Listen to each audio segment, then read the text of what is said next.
There was one rule everyone believed was unbreakable. You do not outfight German tanks. You do not outmaneuver them. You do not outgun them. And you certainly do not surprise them. By 1941, this rule feels absolute. German panzer divisions have torn through Poland in weeks. France in days. The Balkans in a blur. Steel columns move faster than armies think. Radios crackle with precision. Crews train together for years. Every engagement reinforces the same truth. German armor is superior, and resistance collapses the moment it appears. Inside the German high command, this belief hardens into doctrine. Soviet tanks are backward. Soviet crews are poorly trained. Soviet industry cannot keep up. Intelligence reports dismiss Russian designs as crude copies of obsolete Western machines. The rule becomes arrogance, and arrogance becomes planning. Operation Barbarossa launches on June 22, 1941. 3 million German troops surge east. Nearly 3,500 tanks cross the border. They expect a short campaign. 8 weeks, maybe 10. Moscow before winter. Because you do not lose armored warfare to the Soviet Union. But in the autumn of 1941, on muddy fields outside Moscow, one encounter begins to fracture that rule. Not in a factory, but inside a tank with cold steel under your hands and German shells screaming past your head. That moment begins with a Soviet junior lieutenant who has no idea he is about to change how Germany understands this war. You are Dmitry Fyodorovich Lavrenenko. You are 26 years old. You grew up poor in southern Russia. You joined the Red Army before the war, not for glory but because it offered stability. You trained as a tanker, learning machines most men never touched. You learned patience, timing, how to wait. When the war begins, everything the Germans believe about you feels true. Soviet units retreat in chaos. Crews abandon vehicles. Entire formations vanish. You watch friends die not because they lack courage but because they lack time. But something changes in September 1941. You receive a new tank, the T-34. It doesn't look impressive at first glance. Rough welds, Spartan interior, no polish. German crews would call it ugly, crude, primitive. But when you climb inside you feel it. Sloped armor, thick, a 76.2mm gun that feels heavier than anything you fired before. Wide tracks that bite into mud instead of sinking. A diesel engine that doesn't ignite when hit. This machine feels different. You are assigned to the newly formed 4th Tank Brigade under Colonel Mikhail Katakov. Your unit is rushed west to block German advances toward Moscow. No rest. No margin for error. The stakes are absolute. If German armor breaks through here, Moscow is exposed.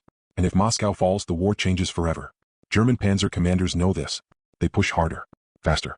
They believe Soviet resistance is almost spent. They have not met you yet. And they have not met the T-34. October 1941. Near the village of Mtsensk. The weather turns. Rain. Cold. Mud thick enough to swallow boots. German tanks advance anyway. Panzer IIIs and IVs, confident, disciplined, aggressive. You are ordered to ambush. Not attack head-on. Ambush. You position your T-34 along a forest edge. Engine off. Crew silent. You can hear German engines before you see them. A low mechanical growl. Dozens of vehicles. Your gunner whispers range estimates. 1,500 meters. 1,200. 1,000. German tanks roll forward in formation, unaware. They expect scattered resistance, maybe a few outdated BT tanks. You wait. At 800 meters, you fire. The recoil slams through the hull. The shell streaks across open ground and punches through the side of a Panzer III. The German tank stops instantly. Smoke pours out. German crews freeze. Confusion ripples through the column. You fire again. Another hit. Another tank burns. German return fire erupts, but their shells ricochet. They strike your armor and scream away useless. You feel the impacts, hear the metallic shriek, but nothing penetrates. You advance. This is the moment German doctrine does not account for. A Soviet tank moving forward under fire. Not retreating. Not panicking. You close to 500 meters. At this range, your gun dominates. You fire. Reload. Fire again. German crews scramble to reposition. Their commanders shout orders. Their radios crackle with disbelief. Their shells still bounce. You maneuver through mud that would trap their lighter vehicles. Your wide tracks grip. You angle your armor, maximizing the slope. Another panzer explodes. Another. German artillery opens up. Dirt rains down. A near miss rocks your tank. Your ears ring. Your driver curses and keeps going. At one point, a German tank gets a clean shot. The shell hits your frontal armor. It fails. Inside your T-34, you realize something extraordinary. They cannot kill you the way they are used to killing everything else. But then failure looms. Your position is exposed.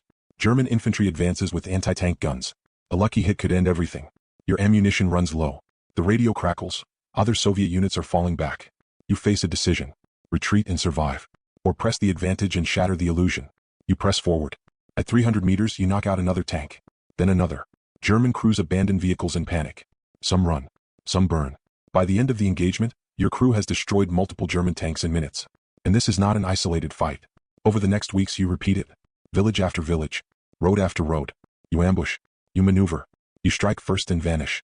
You exploit the T-34 strengths relentlessly. By November 1941, you have destroyed 52 German tanks. 52. In 2.5 months, German intelligence officers begin filing reports that do not match their expectations.